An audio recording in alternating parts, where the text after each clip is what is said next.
And we are live here on the Ango Show. Welcome. It is November 30th, 2022. AEW Dynamite just got off the air. We're going to talk a little bit about that. And of course, today we are going to take calls because this is the live call-in show. We are building a very awesome live show here on YouTube. So if you guys haven't clicked that like button, if you're watching live, feel free to do so. And maybe if you're watching the rerun of this video on demand on YouTube, or maybe clips on Shorts or TikTok or whatever it may be, definitely check out the channel or check out the website, www.ango.live. Pretty solid episode from AEW. I mean, it's kind of what I expected. I'm not going to say it was great. I'm not going to say it was bad, but it was fine. You know, it is what it is. So I kind of want to talk a little bit about that. Also, Sasha Banks. We're going to talk about wrestling, guys. That's what these live streams are about. So once we open up those phone lines as well, we will take phone calls. I'll be answering your guys' questions and whatnot. If you guys haven't clicked that like button, feel free to do so. And if you guys want to support the show, there's a couple ways to do so. You could drop a super chat. It guarantees that your question gets read on air. And then also, if you want to become a member, there's two different tiers. We got VIP server in Discord, a lot of great perks. So if you guys want to support the channel, that's a great way to do so. But nonetheless, let's talk about AEW. So solid episode. I say solid because there's a couple things I like, couple things I dislike. Instead of talking about everything nitty gritty, I mean, you guys can find a million YouTubers to discuss their overall thoughts on these shows. But there was two things that I thought AEW did really well with tonight. And I think Bryan Danielson, phenomenal. That match was great. I like the idea one day of hopefully seeing Bryan Danielson and Jon Moxley versus FTR. Hopefully AEW could build that up at some point. But I really, really enjoyed MJF and William Regal. I saw people complain on Twitter about MJF and William Regal's segment taking a little too long. But me personally, I thought it was fine. And then you should never trust the devil, right? So MJF attacked William Regal. Nonetheless, today we saw MJF reveal the new AEW Championship belt, and it looks like he took a note from the environmental champion, Bryan Danielson, because MJF revealed a new championship belt tonight with the Burberry strap, and quite honestly, I thought it looked pretty cool. I like the idea of WWE and AEW doing custom championships for wrestlers. I was always a fan of that. I loved when Edge had the Rated R spinner belt, so just this idea that wrestlers are going to be customizing their belts from time to time, I think it's cool. I understand some people don't necessarily agree with that, but I do feel like this new championship belt that MJF revealed fits his persona so well that it comes off as a big win for AEW. It's blinged out, the Burberry print on the strap, it screams MJF.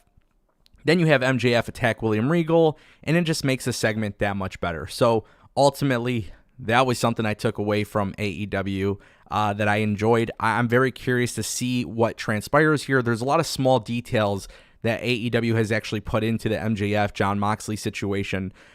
Keep in mind, Jon Moxley was taken out of the arena. Bryan Danielson had just wrestled his match.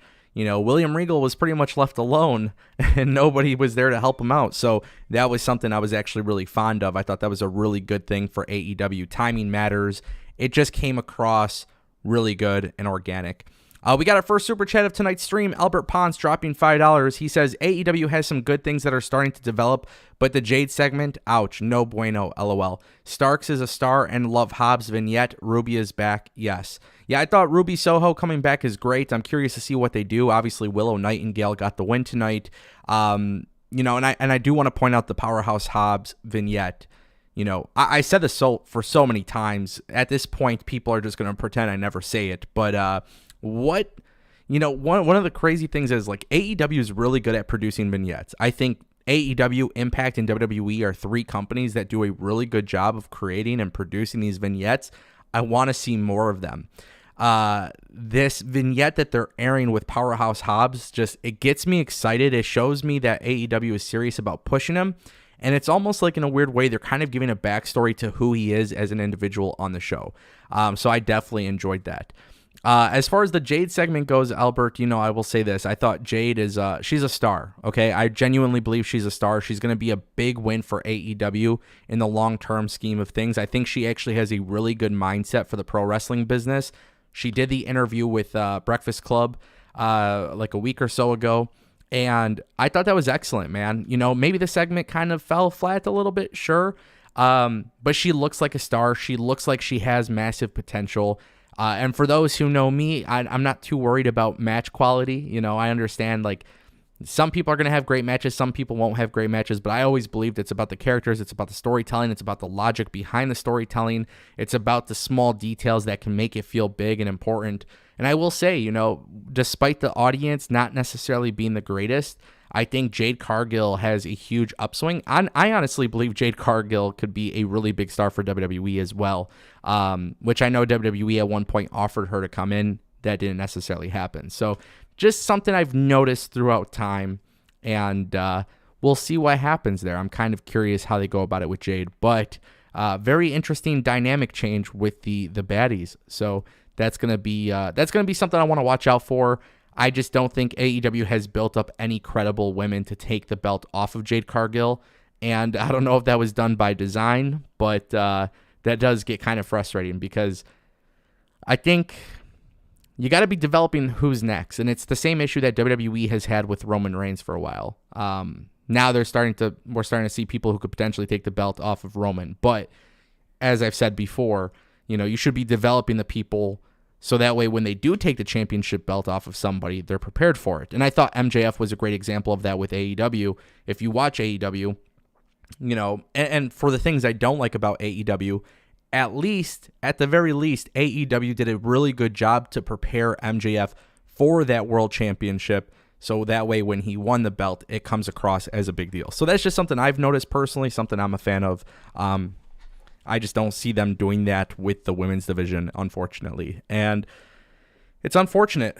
Willow Nightingale's getting good reactions. Ruby Soho got a good reaction, but these are people that you got to build up on a consistent basis week by week. But yeah, I mean, again, it was a solid episode of AEW, so I'm not too concerned.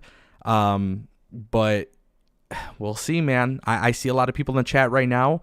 A lot of people aren't too happy with Dynamite. I see some people are happy with Dynamite. Everybody's going to have a mixed reaction. But it just kind of goes to show you how much AEW has changed, where, unanimously, most people would say AEW on a week-to-week basis was the best show. And and now that's not the case. So very, very interesting. We got another super chat from Andre Benson for $2. Shout out to Andre Benson. Thank you, Albert, for your $5 super chat. Appreciate it. Andre says, I am at the show still. We are getting ready for Rampage now. So Rampage is pre-taped this week. Enjoy the show, brother. I don't watch Rampage anymore. Friday nights, I don't watch it, unfortunately. The time slot just doesn't work in my favor. If we get some bad snowstorms this winter, perhaps there could be a change of heart. But I feel like, with SmackDown, it ends right at 10. I'll probably watch the first hour and a half of SmackDown and then head out for the night. So then I'll watch the rest on DVR. But yeah, I mean, like I said, and it's not that Rampage is good or bad. I always think Rampage is better than Dynamite, to be honest. But I just feel like when I watched AEW tonight, it was like, okay, it was a solid show.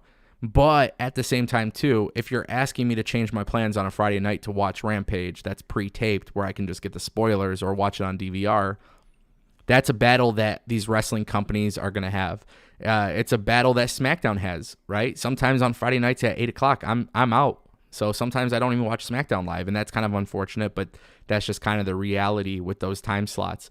So even if AEW was perfect and delivered the most incredible episode of Rampage, I might not be watching it live. That's just kind of the unfortunate thing. But at the same time, too, if AEW is building episodes like they did tonight, you never know. Maybe things will change.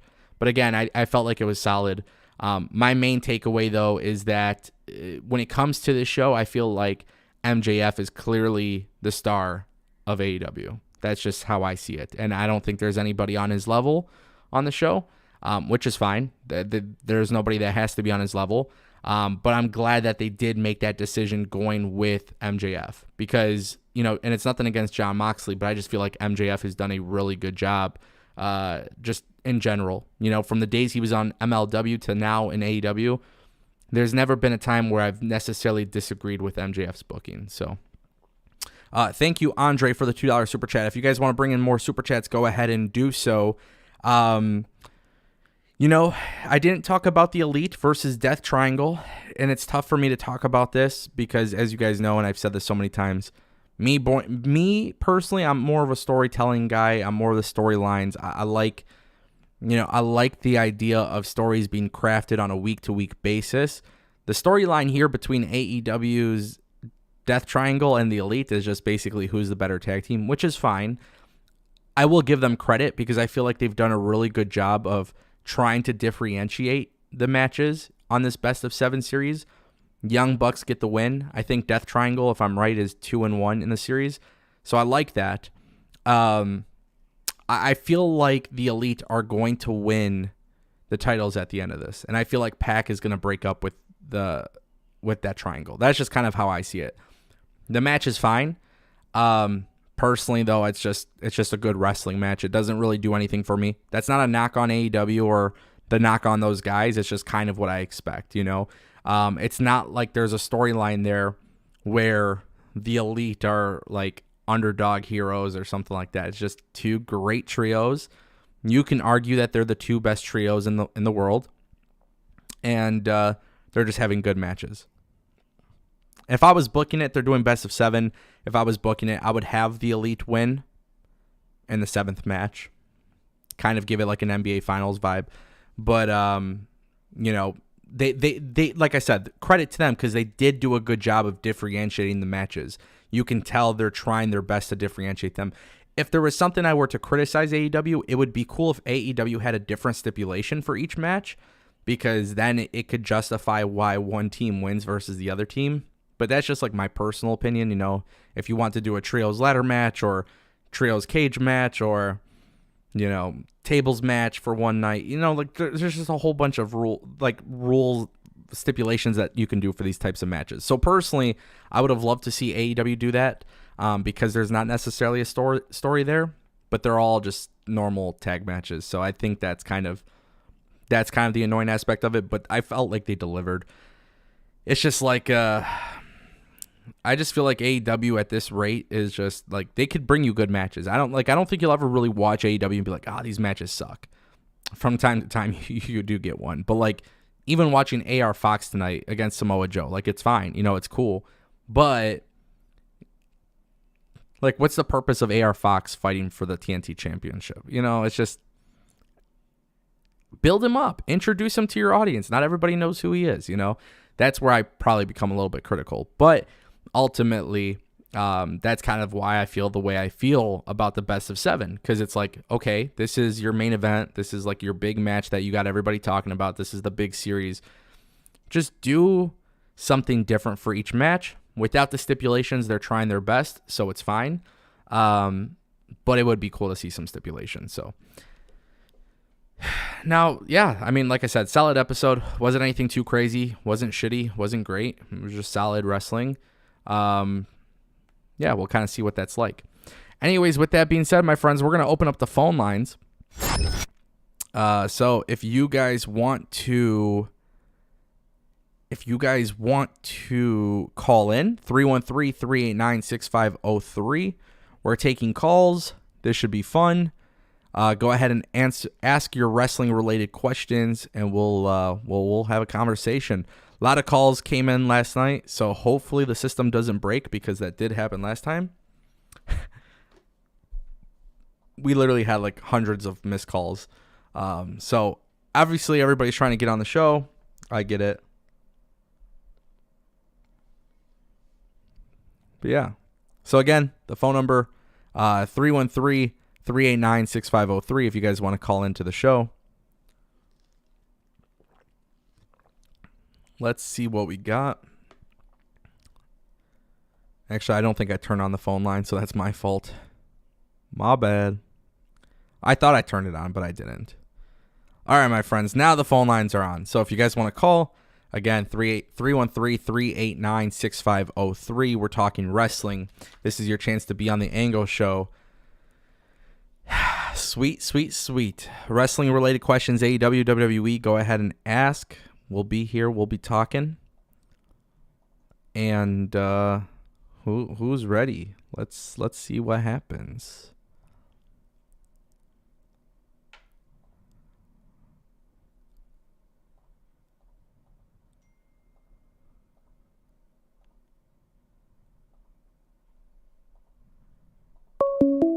And there you go. We're getting a call.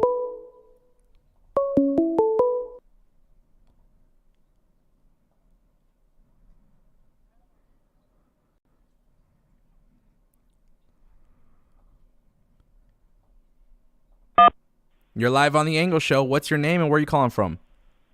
Hey, Ango. It's Adam Martin from Waterbury, Connecticut. How you doing tonight? Good. How's it going, brother? Thanks for calling. Well, first of all, I wanted to say thank you for that short from the YouTube. I just saw it earlier today. Thank you very much for that. No problem. And also, and it was a very solid Dynamite last night. And I mentioned last night about MJF. AEW should take advantage of MJF, and they really took advantage of MJF tonight because MJF swinged at William Regal. I mean, I didn't really see that coming. Did you? I didn't. You know, it's actually funny because I feel like sometimes with MJF you could be predictable. But yeah, I felt like it felt organic. It was great. He read off the email. And then the way he kind of walked around, once he turned around him, honestly, I still didn't think he would attack him, but he ended up doing it. Well, yeah, I mean, I didn't really see that coming with the brass knucks and all that, but I think he's going to become a very solid champion going into 2024 and going into 2023 because we are coming to 2023 now, I guess. Yep. I hope AEW doesn't screw that up. I agree. And also, and you mentioned about Kenny Omega and the Bucks and the 2-on-1 deficit. I thought tonight in match number 3, I guess, told a pretty damn good story, but I think we're going to see a lot more than that coming up from AEW. If anybody disagrees with that, I don't know. Your thoughts? Yeah, I mean, it's hard to say because AEW, you know, and it's like one of the things that I kind of get ridiculed a lot for, but I just say AEW's inconsistent with storytelling. And, you know, I just feel like they could be doing more. Like, we know what they're capable of, and I just feel like they could be doing more. And it's tricky because with this 6-man tag, I feel like it is extremely difficult for them to do anything more with it other than just add stipulations. Because again, this is literally just a battle between two of the best teams, Tony Khan's favorite trios. Like, this is a treat for those who like good wrestling matches. You know, I don't think there's anything more to it, if that makes sense. Well, I have a pretty good idea for match number 7, if it's okay with you. Hit me. Let's hear it. I think in match number 7, I think they should do a tables, ladders, and chairs type of matchup for the trios championships. What do you think? I'm with it. Literally, they can do anything. They can do an Inferno match, casket match, trios, TLC match. I mean, they could do Hell in a Cell. They can do Buried Alive. I think if you just add an element that makes it different from the other matches, that right there could be a really good thing for AEW. Well, they're coming up in Los Angeles. I think they could do most of those things. And I think the match 7, if they get to match 7, should be in Los Angeles, right? Yeah, it's going to be in Los Angeles. I just saw their schedule not too long ago. Okay, yeah, there you go. So that right there, you know, it's giving me LA Lakers Celtics vibe, you know? It's a big NBA rivalry, but in the world of wrestling. That's what it feels like to me, at least. All right, and 2 more questions for this. Yep. I mentioned last night about the Survivor Series War Games that Triple H did a good job of it. Do you think there could be other stipulations that Triple H can bring back for WWE, like, say, maybe a 60-man 3-ring battle royal type match? No. In your opinion? No, I don't think so. I think War Games came back because of NXT and the success that they had. I'm not sure if I see Triple H bringing back old school match types. I could see Triple H being more innovative, maybe trying to come up with new match types, but I don't think there's going to be a scenario which we see old school stuff show up in today's wrestling. You never know. I could be wrong. There's a good possibility I'm wrong, but just based on how Triple H has booked NXT and then when he's on the main roster doing stuff, I just feel like he is going to try to be more innovative than rely on the old stuff. All right, and one more question before I go. Yep. I talk about NXT Deadline and all that stuff. Couldn't WWE just add a pay-per-view like, say, WWE Christmas Chaos or WWE Starrcade for December, so that way they can blow it off until the Royal Rumble in January? So here's what I've personally heard myself.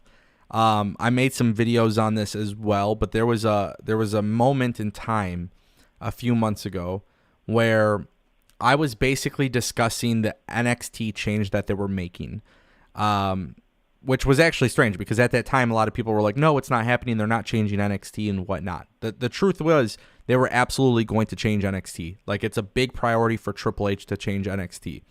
Now, from what I'm hearing and from what I've heard is that going into 2023, NXT, right now they have the branding, the presentation, it already changed, but they're going to be supposedly changing the way that it's operating from a creative perspective. Part of that change will be with like indie wrestlers being part of the brand. So WWE, and there was a couple names rumored. Casey Navarro from MLW was rumored, but basically the idea is WWE wants to bring in independent talent to help train them, get acclimated to the WWE way of doing things, and then just start moving people up to the main roster and whatnot. So, here's the thing. If they're going to go that route, if they're going to be more focused on the wrestling and storytelling in NXT and like the development of people, I think Deadline is a fitting name, mostly due to the fact that it's the end of the year, right? Can they have called it Christmas Chaos? Could they have called it Starrcade? Could they have called it NXT End of the Year Bash, NXT this, NXT that? Of course, they could have made a million changes to the name. I don't think the name really matters that much. It's not like the worst name that they've ever had for a pay-per-view. It's not like Great Balls of Fire. But, yeah, I mean, I think it's fitting for the fact that maybe 2023 is going to be a big reset for the NXT brand. Sorry about that. No, you're fine. All right, well, I got to go, man. So thank you for answering my questions. And, I have one more. Yeah. When is Ring of Honor going to announce their TV deal? From what I'm hearing, Final Battle, we should expect an announcement. All right, well, thanks for that question. So I got to go, man. Have yourself a good night, and AEW rules. No problem, my friend. Thank you for calling in. Have a good night. Bye-bye. Right, bye. Alrighty, guys. First call off the books, or in the books, right? Really quick, we're going to go full screen because we got a super chat. Albert Ponce dropped a $5 super chat. He says, Dax versus Danielson was great, but again, a match with no story. Just another AEW banger. Britt Hader are going to tear into each other, and that will be great. I absolutely agree. Dax and Danielson was great because I just know they're great wrestlers. I was hoping that this match would set up a possible future tag match for FTR and BCC. That doesn't appear to be the case just yet, but maybe AEW can do something like that. Britt and Hader, they are going to tear each other. I'm scared that it's going to lead to Britt taking the belt off of Jamie Hader, which I genuinely hope they don't do. But it's going to be great. A lot of people don't actually remember that when Jamie Hader debuted in AEW in 2019, when it first started, her first match was against Britt Baker. So there's a long, long history between the two, more than people even realize. For me personally as a fan, I am excited to see kind of what they do with that storyline. But I feel like they missed their chance to split them up. I feel like they should have split them up a while ago. The momentum was red hot. We saw the result of AEW prolonging it. It took a really long time for Jamie Hader to get to the belt. I just would have done it when the time was right. I feel like it should have been a little bit sooner, but it is what it is. The biggest, I think the biggest criticism that AEW gets as well is like they're really, really bad at pulling the trigger at the right time. That was something that we noticed with the Acclaimed. We saw that. We saw with the Acclaimed, they waited and waited and waited, and that was a mistake. So they could have been making a lot more money had they pulled the trigger sooner. But nonetheless, we'll see kind of what they do. I am excited for Britt and Hader because I think it's a women's feud that AEW needs. That they're desperate for these big time feuds. They're having a hard time building up stories for the TBS champion, but at the very, very least, they have been doing a good job of building up the World Women's Championship belt. So definitely some kudos to them in that regard. But yeah, Thank you, Albert Ponce, for the $5 super chat. Guys, if you guys want to throw in your super chats, memberships, we just learned yesterday, by the way, that you can actually gift memberships to other subscribers here on the channel. So if you guys want to gift a membership, feel free to do so. The first month is 50% off. So just saying, you might want to check it out if you want to support the channel. Nonetheless, it is what it is. By the way, just a quick note, if you guys aren't following me on Twitter, you can follow me on Twitter at AngoPW. I'm verified on Twitter. Shout out to Elon Musk. If you guys follow me on Twitter, typically I'm live tweeting. We also have a giveaway, which I don't want to spend too much time talking about it right now, but it's actually on the Twitter account. So again, you might want to check that out because we're giving away a really, really cool prize, and it's the pinned tweet. So nonetheless, check it out. We got another super chat from Mr. Corona for $1.99. No Starks versus MJF promo with only 1 week left. Scratch my head. Yeah, clearly the focus is not building up Ricky Starks and MJF, unfortunately. It's just one of those things where we'll see how they go about it. Ricky Starks to me is a future star in the company, and I feel like they've kind of wronged him, but that's just my opinion. I feel like they could have done a lot better. They haven't. And Ricky Starks and MJF is going to be a great match, though. So that is something I am excited about. That is going to be a fantastic match. I don't think there's an issue, but I do think they've kind of effed up by not necessarily, they should be doing more with it. They should be doing more with it. This is the future of your company. WWE is doing great stuff this year. Like, go ahead and, just push them. Just push them. That's all it takes. Shout out to Mr. Corona for the $1.99 super chat. Appreciate it, brother. Guys, the phone lines are now open again. So if you want to call into the show, 313-389-6503. Go ahead and give us a call. We're taking calls. We're talking wrestling. Go ahead and ask your questions. Ask your questions. Let's have that conversation. If you guys want to be on the Ango show. Let's see. Let's take a look. Let's open up the system and see if we're getting any calls. Chat, what's Ango's Twitter? I'll put it in the chat for you.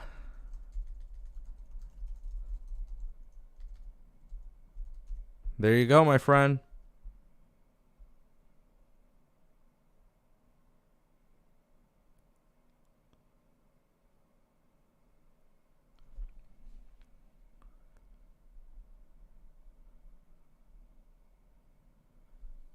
You're very welcome. No problem. All right, guys, 313-389-6503 if you want to call into the Ango show. This would be a good time to call because you guys know once I get off, you can't call. So if you guys want to be on the Ango show, this is the best time to do so.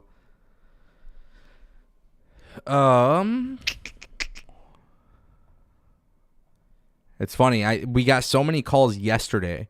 We got like over 100 calls yesterday. And it was so hard to answer all the calls. That was something I didn't necessarily anticipate. Now we're getting a call. Let's do it. Let's see what's happening here.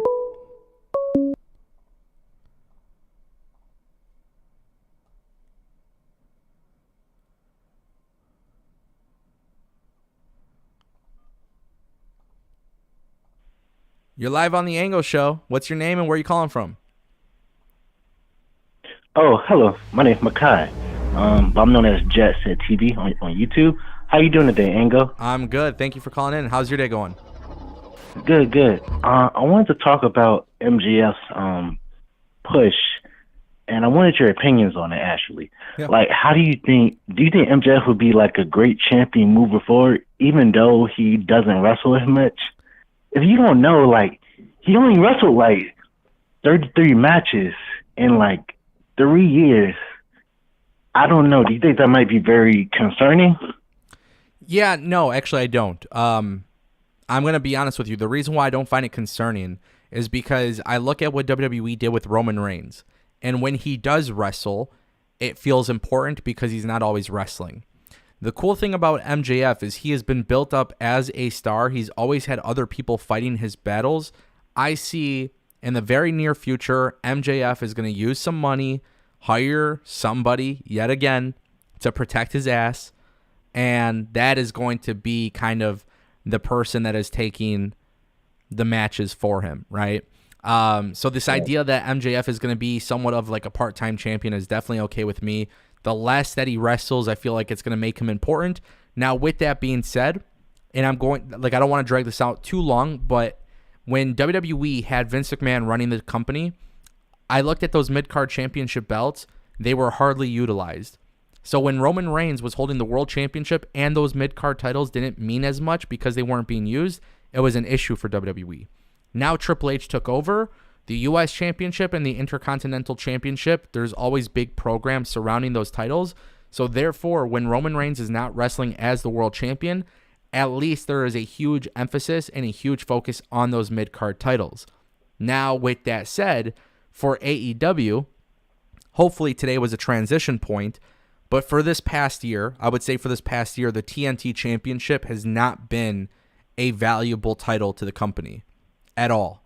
So with Samoa Joe holding the TNT Championship, and it looks like they're building something there with him and Wardlow, if they can do something where the TNT Championship goes back to feeling prestigious again, I think it will be completely fine with MJF holding the World Championship and barely wrestling. But if he's barely wrestling and the TNT Champion is barely being defended, it could be an issue, if that makes sense. Right. And this will be able to give them more opportunities. Like, cause Roman Reigns wasn't wrestling, it gave people more opportunities, like Montez Ford, Matt Riddle, even gave people like Chadish and the Alpha Academy them more opportunities, plenty more people. But when he was gone, it gave other people more TV time. Hopefully this will be the case with MJF, but someone also told me that he needs more repetition. I know he's a great talker, but he don't got that repetition like Roman Reigns. Roman Reigns been in the company for like almost 10 years now? Yeah, it's been a while. Like he deserves that rep. Also, someone keep burying Austin Theory, like, oh, he ain't ready, oh, he ain't this, he ain't that. I mean, okay, like he gotta be ready to be champion. You know what I'm saying? He gotta have at least that recognition. You just can't the same thing happened with Brock Lesnar, right? He wasn't ready to be world champion. Even Randy Orton wasn't ready to be world champion. He said it himself. So I guess it comes with experience. You know what I'm saying? So this is here's the thing. I'm a huge fan of Theory. I feel like they're going in the right direction with him. Wrestling fans don't really get to dictate when a wrestler should be a world champion, right? Because I feel like, and this is just a great example, Bobby Lashley. If you would have given him the world championship when he debuted, right? The WWE championship in the beginning of his career, he had the look, right? Like he had the presentation, like he could have done it, but it probably wouldn't have been valued by the fans in high regard. So now, when you look at what Bobby Lashley has done in the past few years since his return, and then he wins the big one, right? And then even when he drops the title, he's still involved in big feuds. It's safe for me to say, hey, this guy is world championship material, right? You're never going to know when somebody's ready until you just do it. Like, if WWE gave Bobby Lashley the championship 7 years ago or however long it was, right, when he debuted, 10 years ago, whatever, if they gave it to him beforehand, I wouldn't have been able to say, oh, he's going to be a great world champion. But looking back, I just feel like if they gave it to him, I wouldn't be upset if they did because of the fact that you just don't know until you do it. Like, WWE didn't know that Roman Reigns was going to get a bad reaction after being shoved down their throats for so long. So with Austin Theory, I think he is great. I don't think it matters necessarily when they give him the world championship, but I don't believe Triple H is rushing to do it. So there's going to be wrestling fans who say, oh, this person's not ready, this person's not ready, this person is ready. At the end of the day, I think it's subjective because when people typically talk about this, they never really bring up booking either. They tend to bring up whether they like the wrestler or not. So if you don't like Austin Theory, then obviously you don't want him to be a world champion. But if you like Austin Theory, then you're going to want him to become a world champion. So it's just everybody's going to have a mixed opinion on that. Right. It's just like I don't know. Someone opened my eyes when I heard about it, because they got plenty of MJFs in NXT, like Grayson Waller, Carmelo Hayes, and there's a lot of talent down there in NXT. And also, there's one more thing I want to talk about, and I don't want to hold nobody else's time up. No, you're fine. But the whole fire Ronda Rousey situation, no, that's Ronda Rousey's doing a great job. She's like the Brock Lesnar of the women's division. Because the thing is about a heel, right? And I'll give MJF credit because he was trying to do this. He was trying to get people to hate him. Even though there's a lot of people, it was desperately, a lot of people that wanted to like hate on MJF. They wanted to cheer on MJF, but he was not letting that happen. And I get it. She messed up on the botch with Shotzi, but like you can't blame nobody. If that was the case, everybody from not just WWE, but from NXT or AEW or any other promotion would have been fired over one spot. She's just doing her job just to get paid millions, and she's still a main star attraction, Ronda Rousey. So she's doing her job as a heel. Because you hate Ronda Rousey, then she's doing her job. Again, she's like the Brock Lesnar of the women's division. I wasn't a fan of that match. I haven't been a fan. I wasn't either. I haven't been a fan of Ronda Rousey's run this time. But what I will say is this: I think Ronda Rousey is in a situation where she has to improve. Sure, I can acknowledge that. For people to say fire Ronda Rousey is absolutely ridiculous, though, because I can go into my old YouTube comments. Trust me, I made a lot of videos of wrestlers being released, and I can go one by one individually, each account, and go and find all the people who said WWE should not have fired Zack Ryder. They shouldn't have fired Bronson Reed. They shouldn't have fired this person and that person and this person and that person, because WWE is a multi-million, billion-dollar business. They're the richest freaking company in the world, blah, blah, blah, blah, right? They shouldn't be doing this. That's so fucked up. During a pandemic, they're firing people, or they're just randomly being released. And then all of a sudden, these same people are the ones who are saying Ronda Rousey should be fired. That's the problem with wrestling fans. Wrestling fans just like to jump in on the conversation, not based on their own true feelings. They like to sit there and join the conversation based on what the narrative is. And currently, as it stands, because it's trending, people want Ronda Rousey fired because she had a stupid match that wasn't that great. Here's the thing. At the end of the day, if you want Ronda Rousey fired, then don't talk about this company as an evil empire for firing talent, right? Because that's the one thing that makes wrestling fans look bad. They're 50-50 on their belief system. Their scale of what they believe changes based on the narrative. So if that keeps happening, and that's why WWE doesn't really care to listen to internet wrestling fans, I think that is very, very clear. WWE has been in a situation where if they listened to everything that the internet wanted, WWE would probably lose a shit ton of money because the internet fans, they change their minds relatively quick.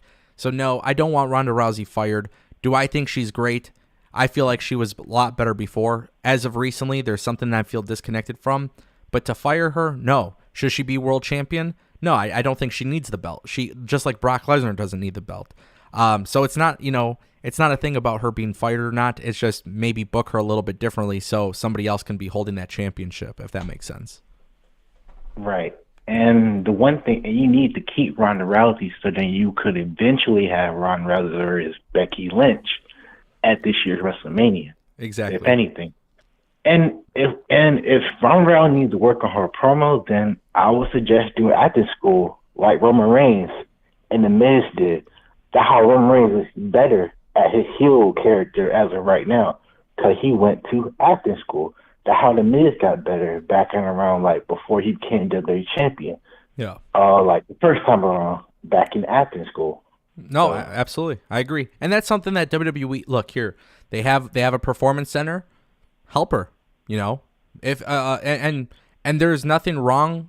I say this all the time. There's nothing wrong with an outsider coming in, not cutting the best promos because Ronda Rousey didn't need to cut promos in the UFC, right? And Logan Paul, for example. There you go. I think Logan Paul is really not even that great at promos either. I think sometimes it comes off silly. But here's the thing. Because they were stars outside of the WWE, they get a free pass. They do. Where they don't get a free pass is their wrestling ability. So Ronda Rousey has had good matches in the WWE. Her last few matches, her match with Liv Morgan at Extreme Rules, I thought it was great. This last match with Shotzi was not good, and it just seemed different. But then she also had a match with Charlotte too. Yeah, as well this year twice. So. Yeah, so I mean, it's not like she's terrible. It's just, hey, just change it up a little bit. And I think a lot of that too comes from chemistry. Who does she have chemistry with?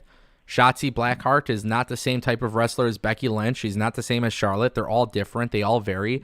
These are things that an outsider in the industry might not be able to adapt to. But here's the thing. Ronda Rousey's a legitimate badass. She can kick my ass.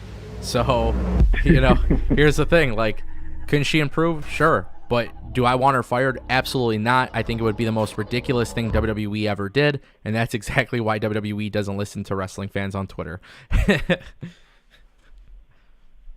Gotcha.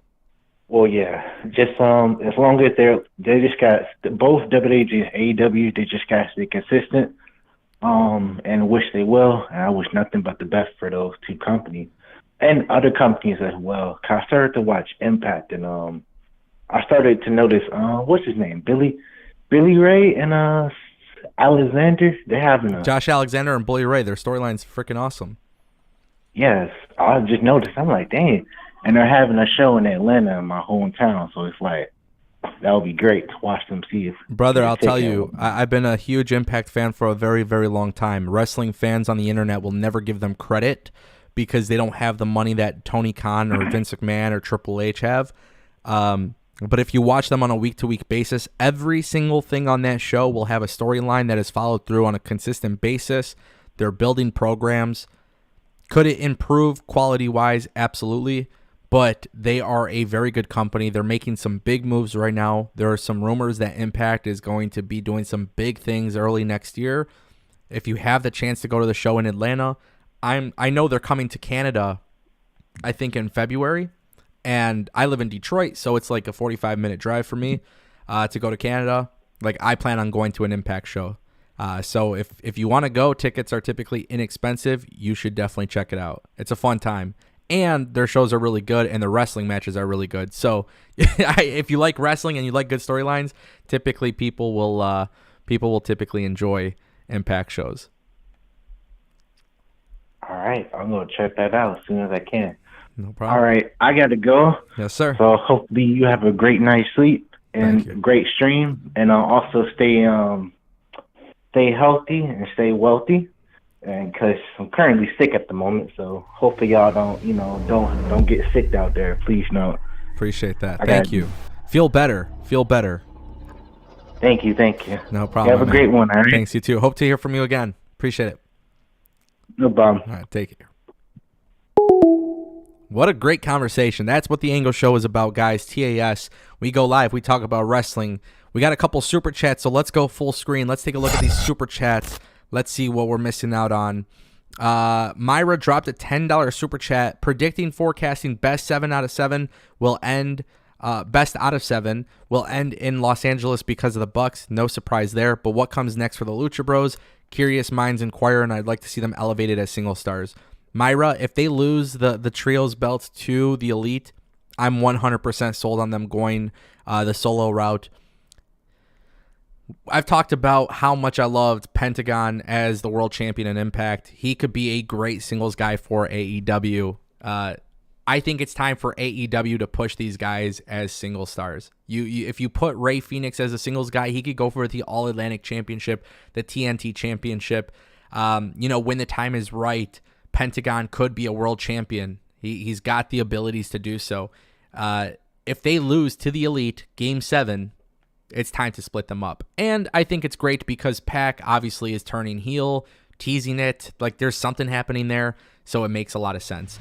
I definitely agree with that. Thank you, Myra, for the $10 super chat. Appreciate you. We got some more super chats. Justin Kennington dropped a $5 super chat. I agree with MJF. Wrestling fans are fickle. I was looking at the chat while we were having that conversation, and it does appear a lot of fans believe that to be the case. Justin Kennington, thank you for the super chat, brother. Thank you also for being a member of the channel. Appreciate you. Albert Pons dropped a $2 super chat. Ronda Rousey just got accepted to Chase University. If she's going to chase you, yeah, let's.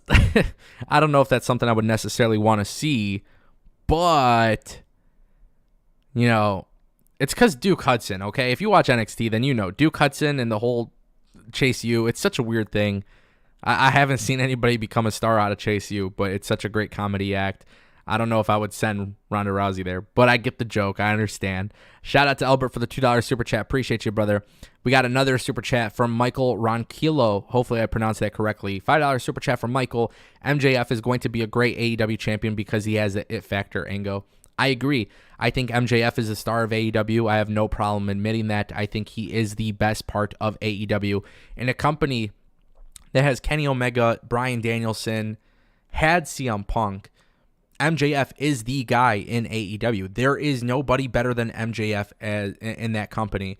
It's interesting because he reveals this new championship belt. It's obviously custom with the Burberry strap. This guy looks like the star. It's time that AEW truly books him like the star. And whoever takes that belt off of him, hopefully it is an up-and-coming star as well. Should be really interesting to see how that goes. But yes, he is the number one guy for AEW for a reason. I don't see anybody surpassing that in my personal opinion. Shout out to Michael for the $5 super chat. Appreciate that so much. Guys, what a wonderful night. Tons of great things happening in wrestling. We're going to call it a night. Yeah, we're going to call it a night. I think it's the right time to do it. I feel like we've had a great stream, a lot of great conversation. I actually have some content that I have to get up on TikTok and Instagram and Twitter and all this stuff. So if you guys aren't following me on social media, definitely check it out. Twitter, Instagram, TikTok, Ango Clips. Easiest way to find all my links, www.ango.live. If you guys want to go to my website, it has all my links, all that important stuff. Shout out to everybody who dropped a super chat. Shout out to everybody who placed a call tonight. We're going to turn off the phone lines tonight, but thank you to everybody who called.